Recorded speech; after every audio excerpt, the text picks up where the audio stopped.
Welcome to the Caregiver Relief Podcast. I'm your host, Diane Carbo. This episode is sponsored by myvitalvault.net, your all-in-one life organizer for aging adults and caregivers. It's designed to help you securely store your essential legal, medical, and emergency information in one easy-to-access place. Because when a crisis hits, being prepared can make all the difference. Join our Caregiver Relief community, a warm, welcoming space where you can connect with other caregivers, ask questions, share stories, and find support from people who truly understand. Visit community.caregiverrelief.com to join now, because caregiving is one of the hardest and most meaningful things you'll ever do, and no one should have to do it alone. And if this episode speaks to you, please take a moment to like, share, or comment. Every click helps us reach more caregivers who need encouragement, resources, and hope.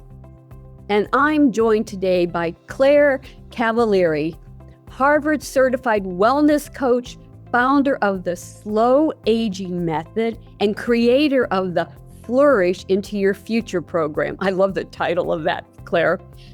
Claire grew up in an Italian-American home where meals were fresh, simple, and celebrated. And she's turned that Mediterranean lifestyle into a lifelong passion for helping others stay vibrant and healthy as they age. Today, we'll explore the secrets of the Mediterranean way of living, from food and fitness to relationships and purpose, and how it can help you slow down aging and living your most fulfilling life. Claire, thank you so much for taking time out of your busy day.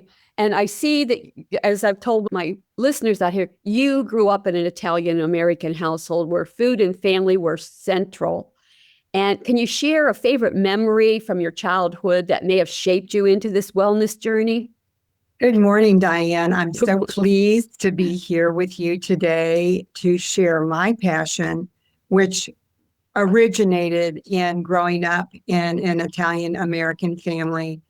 Yes, I have so many fond memories, and probably my fondest memories were gathering together in large group settings, which probably were holiday occasions.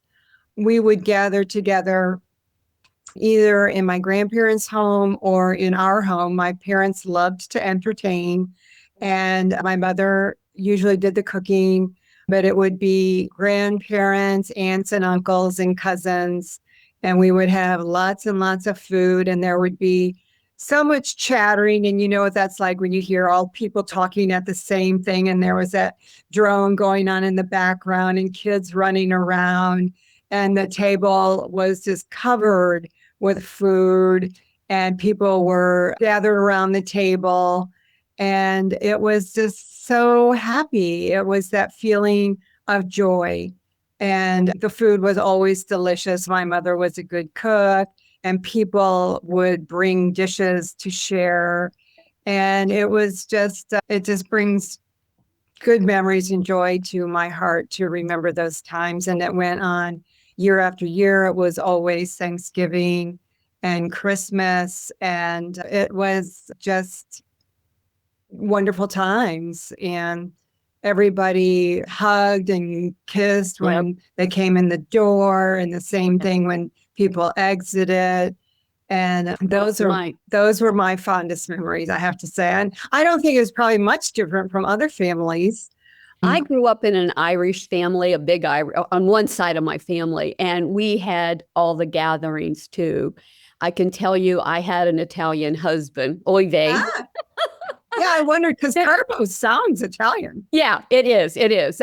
He's my second husband. And I can tell you, one of the things that I loved was the sense of community, because we have lost that in our society, the sense of the sense of culture, because a sense of community, everybody works together and they all gathering around. You just love to be with other people, and we miss that. We don't have that anymore. And that's why I was so excited about talking to you, because First of all, I want my listeners to know I actually promote the Mediterranean diet. That's why I have you on, because what's good for the heart is good for the brain, and that's really important. So Very true. I'd like to address what makes the Mediterranean lifestyle such a powerful foundation for health and longevity. To start off with, the Mediterranean diet itself is a plant-based diet.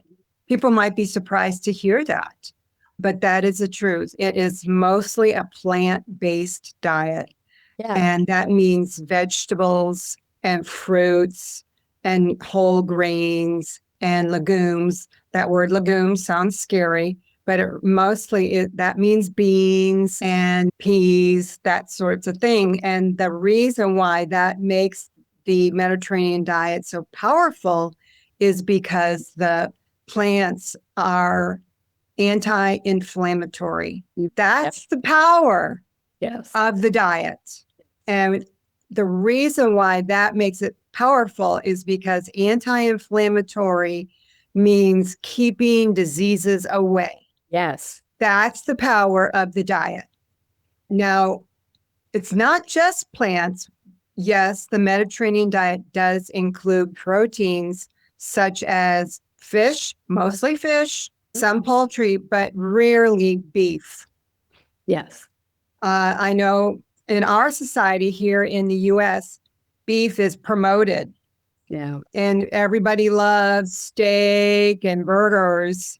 I like a good hamburger.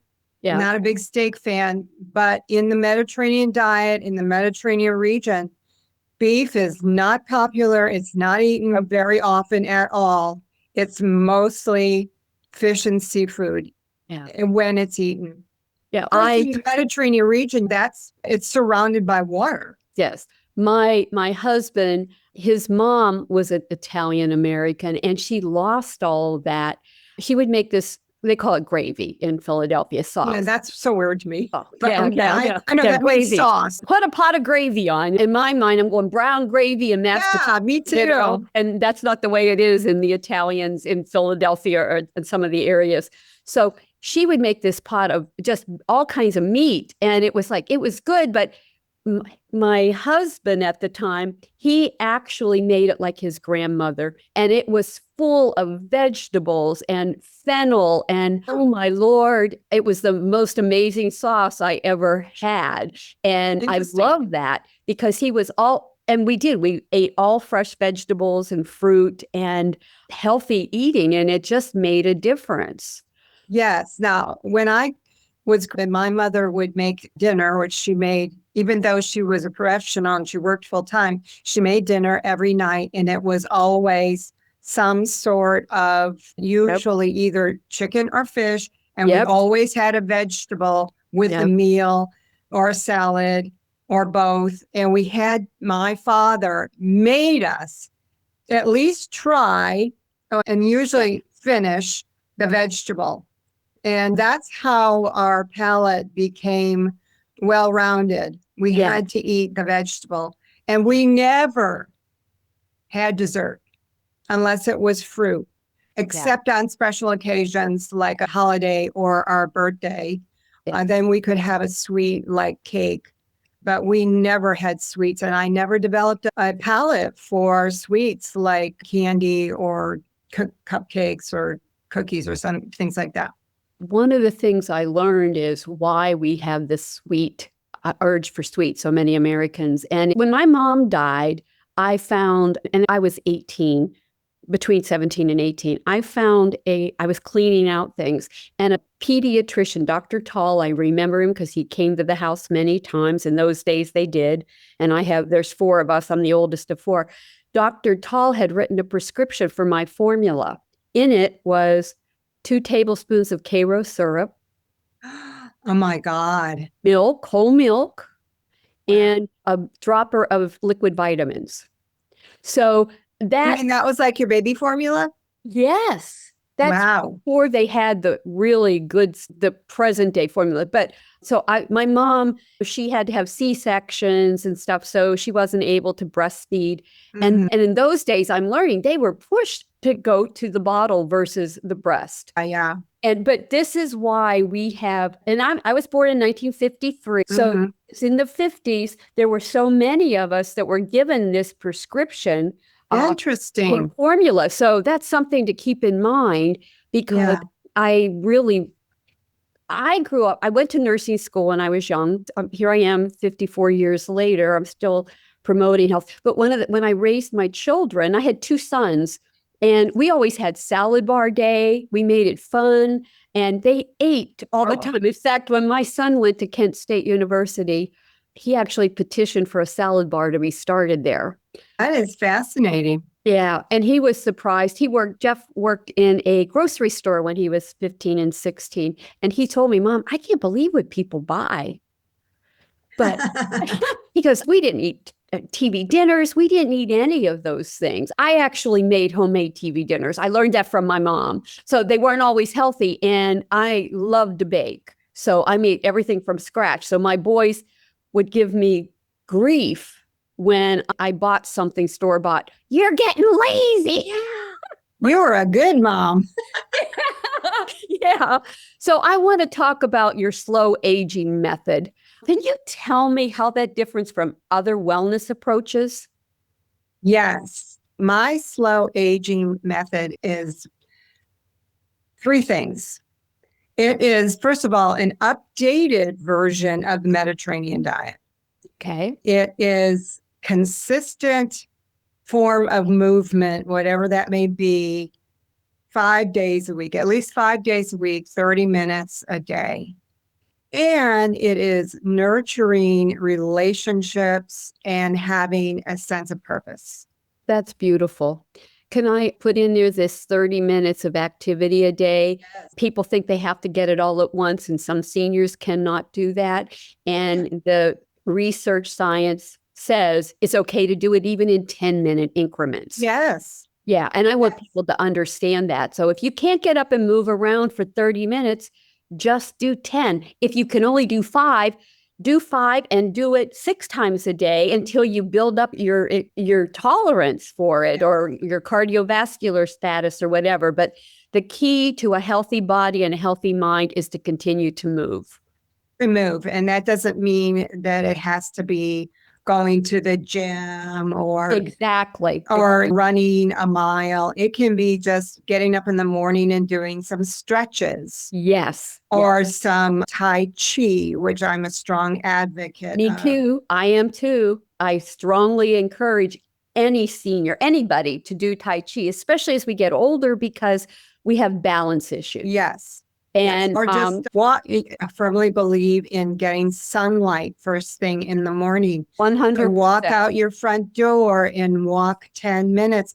And then in the evening, after you have dined, walk out the front door and also walk another 10 minutes because beautiful. It settles your stomach. It contributes to digestion. Yes. Go with a friend and have a nice, friendly conversation. So yes, I like the idea of doing it in pieces. Yeah. If you can, I'll do 30 minutes 3 times a day if I feel good. I'm not busy. But I have to tell you that just that's one thing I encourage every senior and every family caregiver to do is get outside. Put your nose outside every day, no matter what the weather is, because it helps you alleviate depression. It gives you a better focus. It helps you be grounded to what's going on in the world. And sometimes with all the news and all the craziness that people go through, getting out and taking a walk gives you an opportunity to interact with others.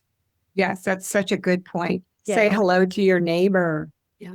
I try to get on the beach a lot here because I'm in Myrtle Beach, and I say hello to everybody. I've been doing that since I was young, and I can remember one of my sister-in-laws walking with me, and she slaps me, goes, "Why do you have to say hello to everybody?" And this is when I was young. I was just a young nurse. And I said, Because you never know. I may be the only person that acknowledged they existed during the day. We don't know. And that's even more, it's more concerning now than ever, because the silver tsunami that we have a lot of seniors that are in isolation and loneliness is rampant.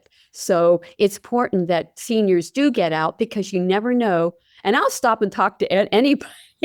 I love dogs, so I'll go up to any dog and, oh, hello, and then talk to the person. So it's just, in fact, I actually dog sit because I am 72 years old. And I know this sounds crazy, but I'm so busy working with seniors and their caregivers that I need socialization. It's good interaction, not I need something from somebody needs something from me. And other than podcasts, I actually dog sit so that I can have the love of a pet, which is so important to me anyway. And it forces me to get out. And I have people all over that know me now in the areas, because I walk and interact. But that's me. I know some people go, oh my God, I don't want to talk to anybody. But you know what? We need to talk to people. Absolutely. They say that loneliness is more toxic than tobacco. 100%. That's Yes. why I encourage. I'm so excited to talk about this today with you. So many caregivers and aging adults struggle with stress and burnout. Can you tell me how the Mediterranean principles can help them regain balance? Stress is the number one killer, Yes. because stress causes heart attacks, it causes strokes. Yes. And the reason for that is because when we have chronic stress, it elevates our cortisol it creates inflammation. Yes. And when we have chronic inflammation, it causes disease. It causes inflammation. It can cause heart attacks. It can cause strokes. So they say stress is the number one killer. So how can we prevent that? We can prevent that by trying to reduce stress. I want to make my listeners aware, forgive me, 63% of family caregivers become seriously ill or die before the person they're caring for. And that is because of chronic stress. Yes. I can lose 2 or 3 caregivers every year to death.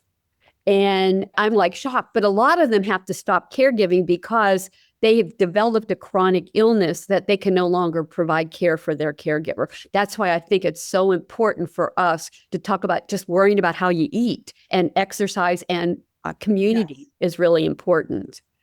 So we talk about the role of food, and not just about what we eat, but how we eat. Of course, food is a huge component of that, and eating the right foods, which we're talking about the Mediterranean diet.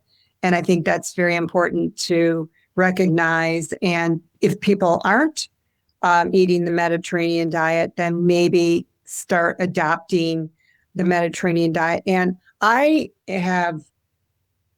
a proponent of a modernized version of the Mediterranean diet. And what I mean by that is the Mediterranean diet, as a large component of that, has always been pasta and whole grains. And listen, I love pasta, nobody's business. I could eat it 3 times a day. Believe me, I love pasta. And I love whole grains too, risotto and rice and that kind of thing. I do. But here's the thing about in our culture here in the United States, in America, let me back up. In the Mediterranean region, those people live a different lifestyle. I don't know if you've ever been in any of the Mediterranean countries, but they live a different lifestyle. They walk a lot more in their day-to-day lives, even today. Yes. Like, a lot of those people don't even own cars. Exactly. They walk to work. Yes. They walk socially. They walk after dinner, as I was just describing. They when they're done with their meals, and by the way, they when they dine together. They Yeah. dine together as a family. They Yep. dine together with their friends. And then when they're done eating, they do something called the passeggiata, where they all get up, they meet together in what's called the piazza. It means plaza. And then they all get together and they walk. They walk to work. They walk here. They walk there. So their culture is defined differently, whereas we drive everywhere. Yeah. At least here, I The live way in our Dallas. country's been built, fortunately, we're so vast compared to some of the other countries. That's true. Yeah, That and is true.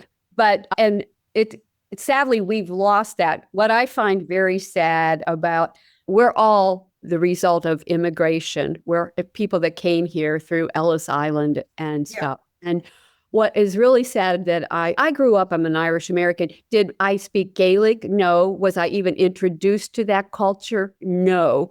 We got little bits of it. The Italians, the same. I see the second and third generations. They've lost a lot of they don't speak a different language. They still have the culture of food maybe, but the community may not be as strong as it used to be. Not at all. Yeah. Not at all. So my point about the Mediterranean, the modernized version is in the Mediterranean region, they can afford to eat pasta and rice every day because they're walking every day. Yes. So they can digest it, no problem. They're not gaining weight. But over here, we don't walk everywhere. We're driving our cars. Yep. And so when we eat that pasta, we're putting on weight. Yeah. So I have modernized the diet to reduce the intake of pastas and rice or substitute for it. There are some really good substitutes for the traditional pasta. I don't know if you're aware of it, but you can get, for example, pastas made by a company called Barilla that are made out of chicken, that are made out of lentils. Yes. They're much higher in protein. Yes. And much lower in calories and higher in complex carbs. Yes. First of all, I recommend that you use those products, but not as frequently. Don't eat them every week. Maybe just once a few times a month. And they taste really good, by the way. Yes, I will attest to that. Yes.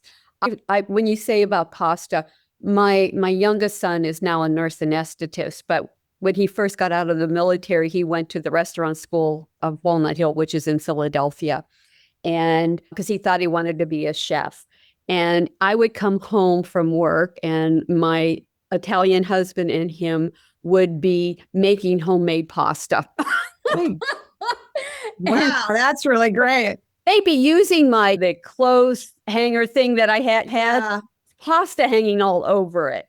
And of course, even then, we were all conscientious. There's nothing like homemade pasta, but I do nothing but the Barilla, and whether it's the chickpea or made of lentils, I really think that's important. And I limit. I'm pre-diabetic, as almost everybody in the country is either pre, or the statistics for our children and everything, the obesity is unbelievable and rates. And we really have to address that. We really do. So I recommend not having the pasta and the rice as often. And when you do, make sure it's whole grain or the Barilla chickpea or the lentil. But reduce the intake of those whole grains, even though, yes, they can be good for you, but substitute vegetables instead when you're thinking about, it's always a grain. Rice is easy to throw on the plate. Quinoa is very good. Yeah. I use quinoa quite a bit. But instead of doing a grain, just put an extra salad together or something like that. Anyway, that's my modernized version of it. I love it. I love it. Now, another thing that you really emphasize is joy and purpose. And I love that, because we need that message to our seniors, to our family caregivers, just to our youth, in fact. How do relationships and mindset contribute to longevity? I don't know if you're aware of the ongoing study on relationships and happiness that Harvard has done. It's been going on now for 85 years. And the outcome that Harvard has proven is that relationships, satisfying relationships, Yes. have proven that satisfying relationships has been what has proven to be most important in slow aging and longevity. Satisfying relationship, but when relationships are not satisfying, it contributes to early death.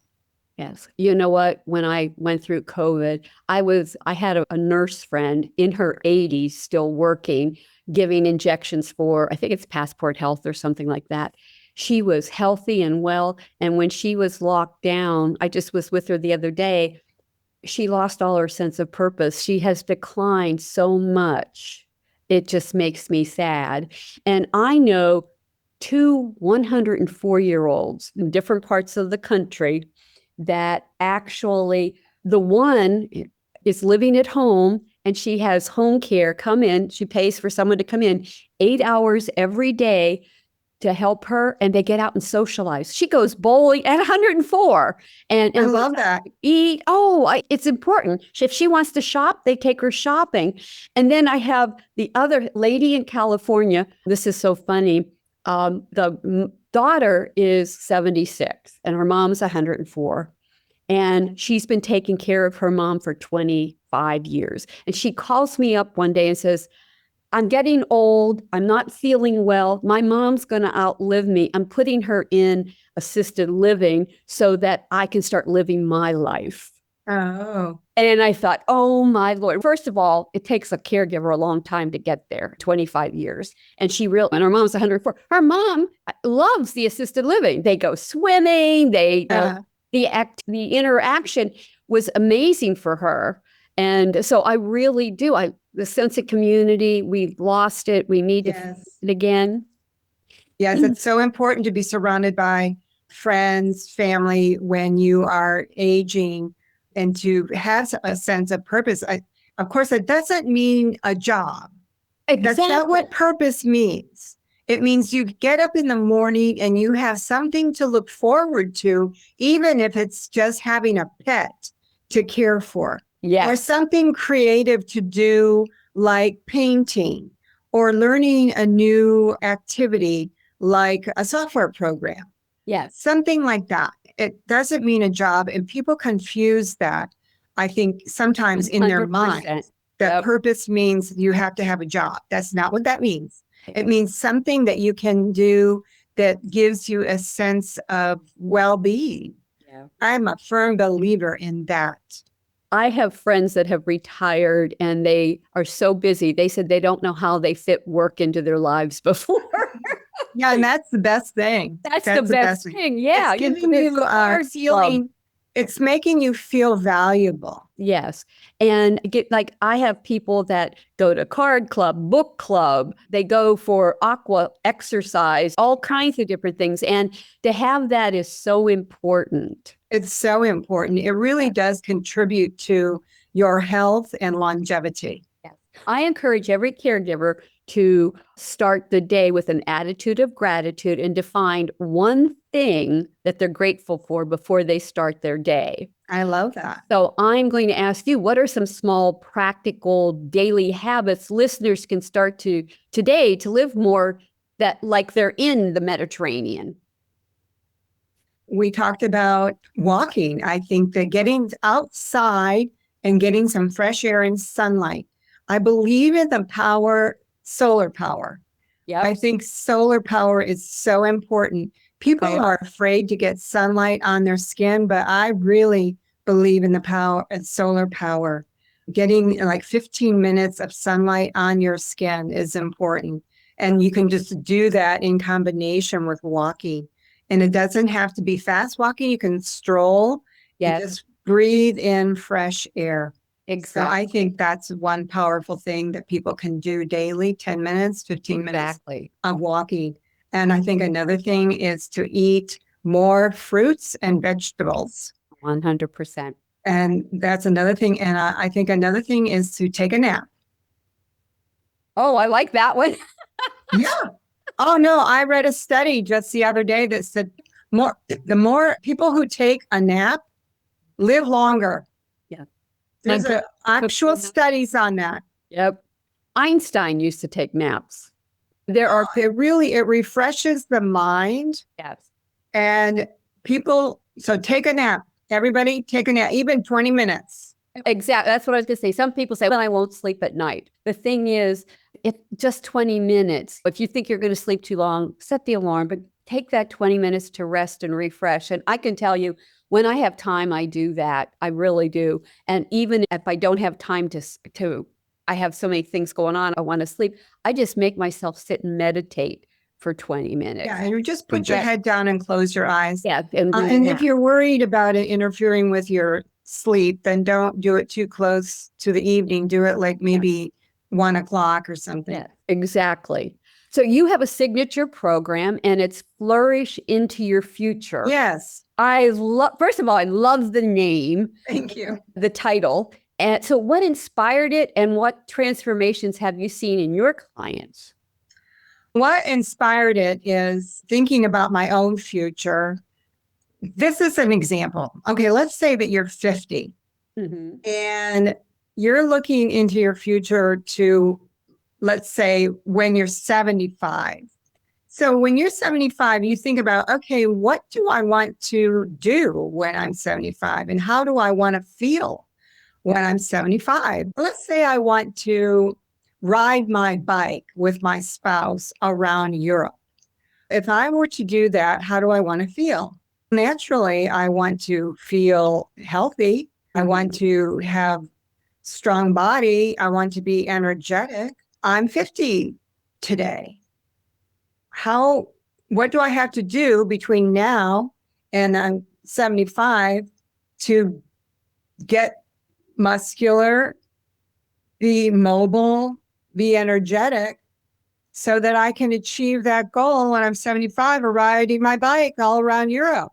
Yes. So my program, Flourish into Your Future, sets the goals and creates a program to get you to where you want to be into your future. Now, it's not necessarily about riding your bike around Europe. It's like whatever you want to do. Yes. Your future. It could be 5 years into your future, 10, 15. It may be just being strong enough to take care of your grandchildren while your kids are on vacation, picking them up off the floor, out of their crib.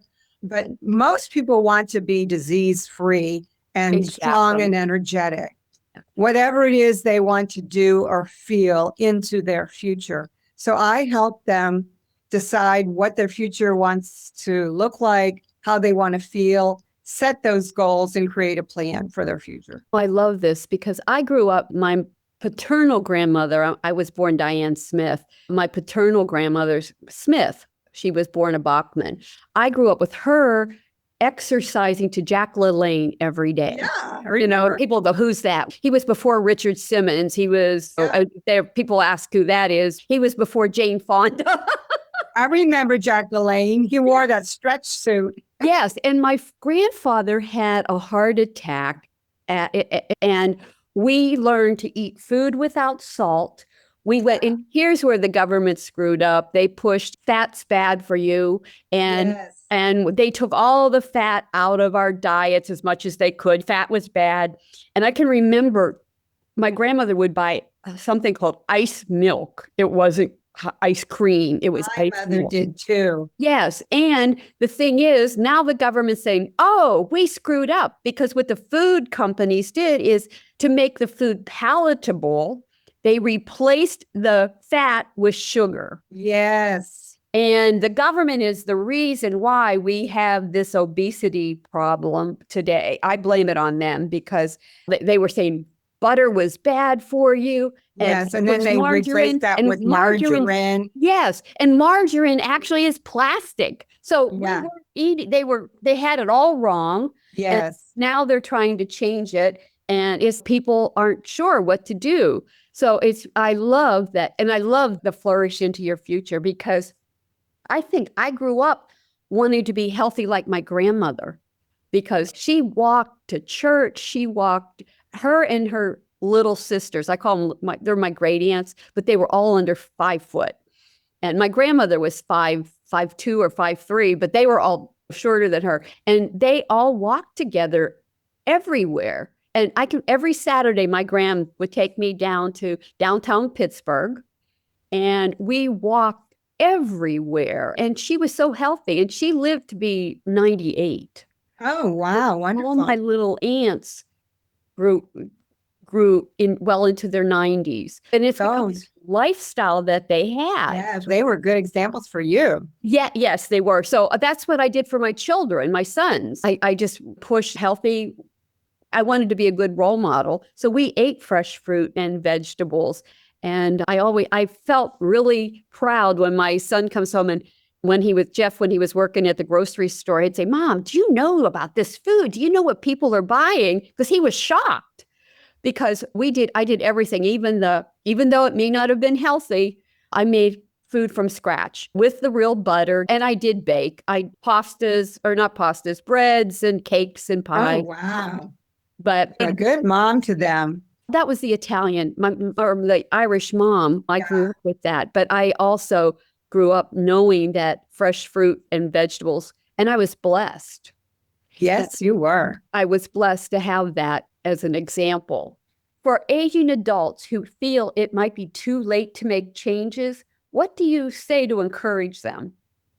It is never too late. Exactly. It's never too late. You can start today, and you can see changes in as short as 4 weeks. Yes. And you will see it you will be able to see it on your body. Yes. If you start the Mediterranean diet, vegetables, fruits, whole foods, take out the junk food. Yep. That's the first thing I would recommend. Starting the Mediterranean diet, stop the junk food, stop the sweets. Number 1, take out the sugar. Yep. And you'll immediately, within a month, you'll see it on your skin.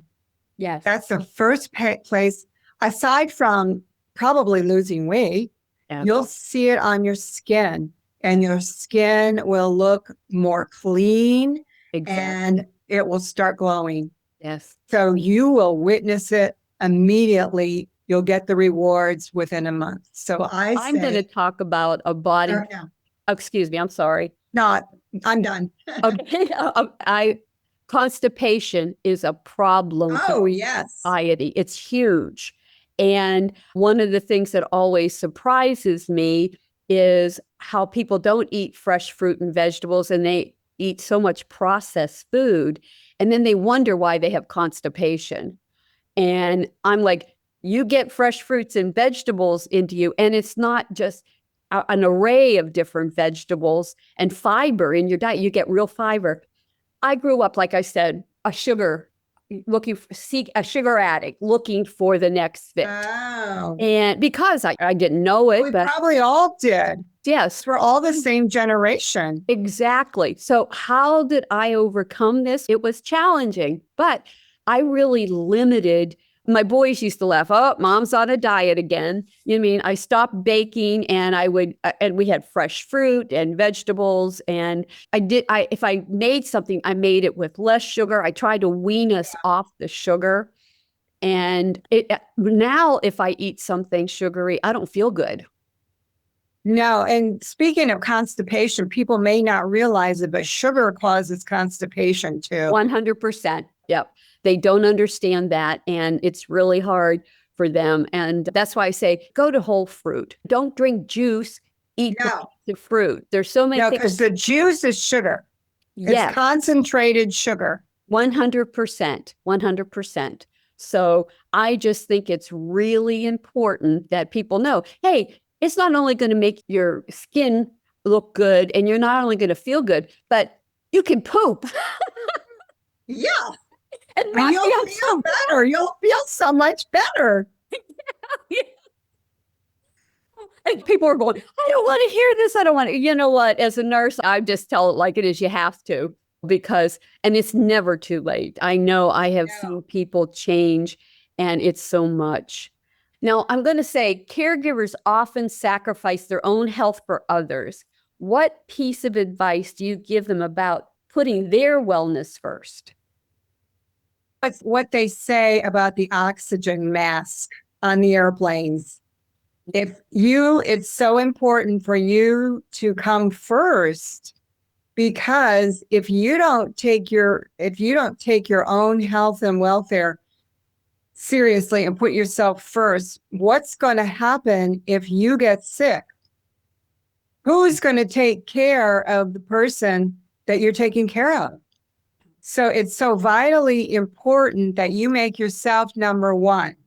Yes. And I know you might think, oh, that's really selfish and I'll feel guilty, but No. you've got to take care of yourself first. So that means take time to care for yourself, whatever that means. Yes.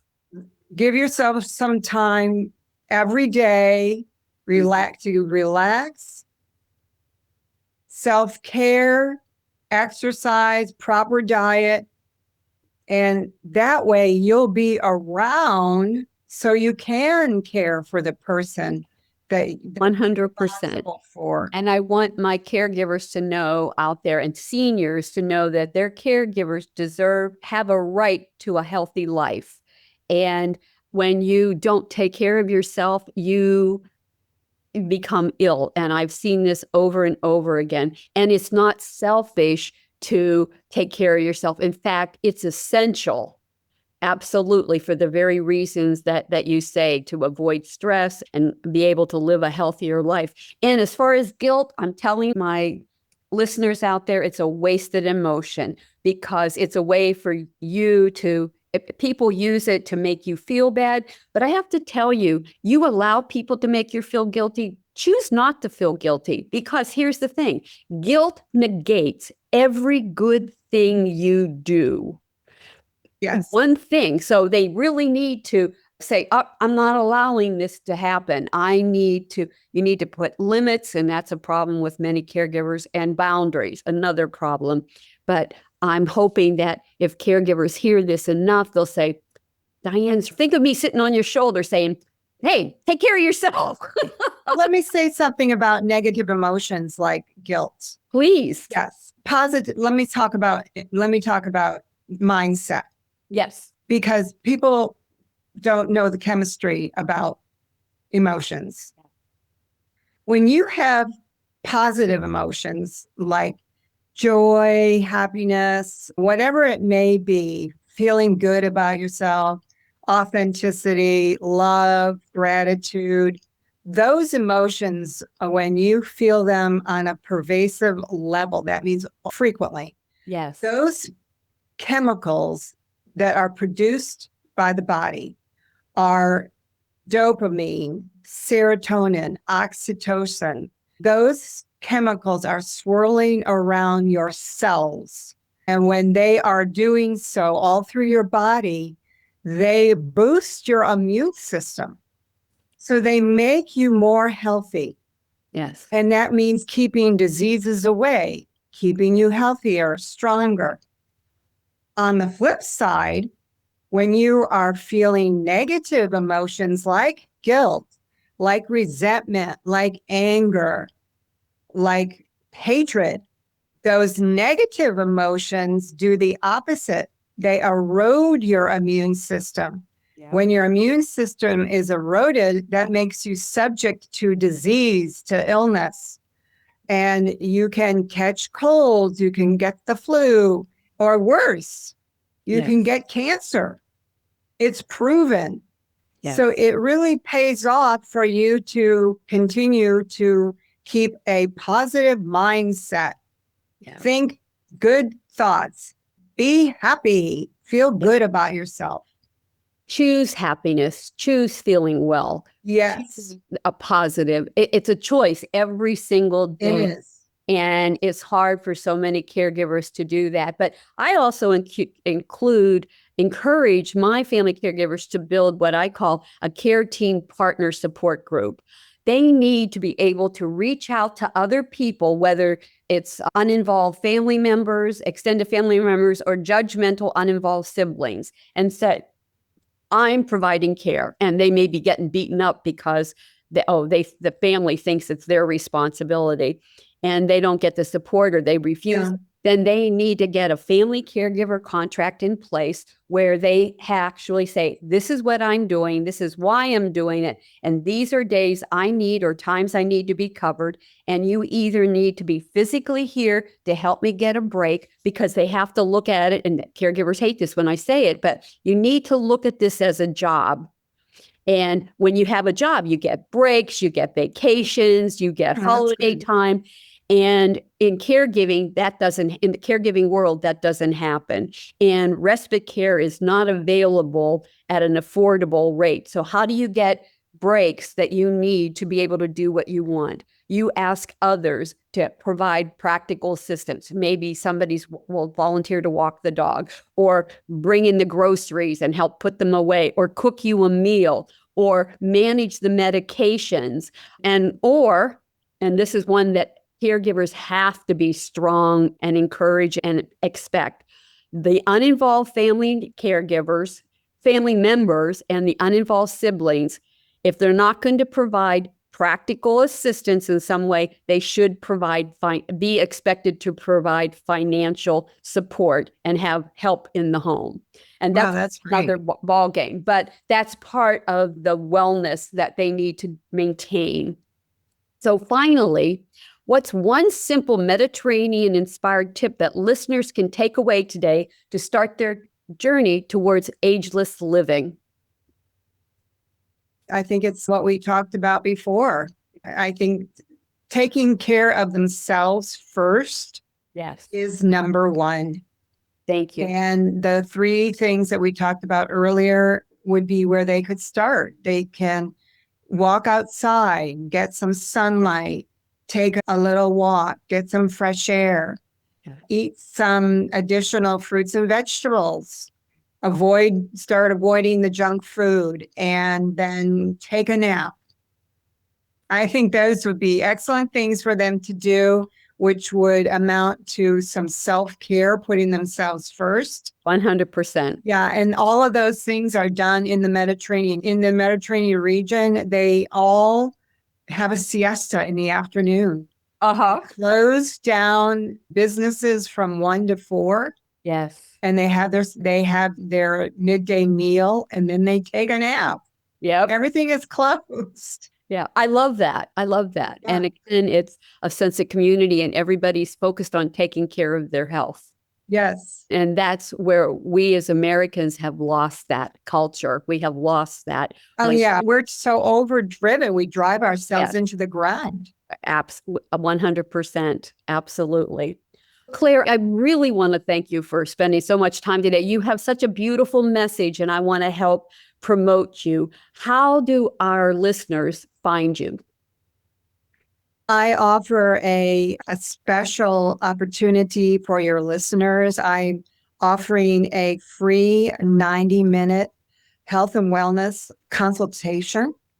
There's a link I'm hoping is in your show notes. It will be. Go to that link and click on it, and then they can just sign up for the free 90-minute health and wellness consultation, where they fill out a form, and I will then meet with them for 90 minutes and help evaluate their current wellness condition, and then counsel them on their ageless vitality, and give them some tips on how they can, just like I was talking about today, how they can increase their current condition and develop a plan to move forward to ageless wellness and vitality and radiance.